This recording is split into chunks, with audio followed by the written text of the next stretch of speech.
नमस्कार मैत्रिणींनो, मी सुनीता आणि तुम्ही पाहता सुनीताज रेसिपी। आज आपण बाप्पाच्या नैवेद्यासाठी तांदळाची खीर बनवणार आहोत। खीर बनवण्यासाठी तांदूळ भिजवून मी ते मिक्सरला बारीक असे वाटून घेतलेले आहेत। इकडे मी गॅसवर पातेल्यात पाणी गरम करायला ठेवलेले आहे।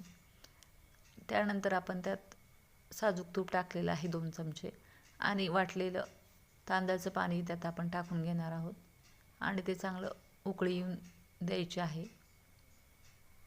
अशा प्रकारे त्याला चांगलं शिजवून दिल्यावर आपण त्यामध्ये चवीप्रमाणे साखर टाकणार आहोत।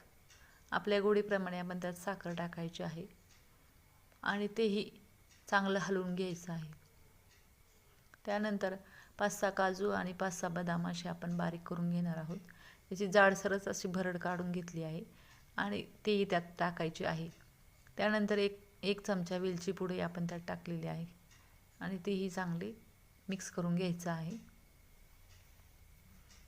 त्यानंतर आपण त्यात 1 मोठी वाटी दूधही टाकणार आहोत आणि नंतर गॅस बंद करून तयार आहे बाप्पासाठी आपली तांदळाची खीर। कशी वाटली आजची रेसिपी ती नक्की सांगा आणि चॅनलला सबस्क्राईब करा।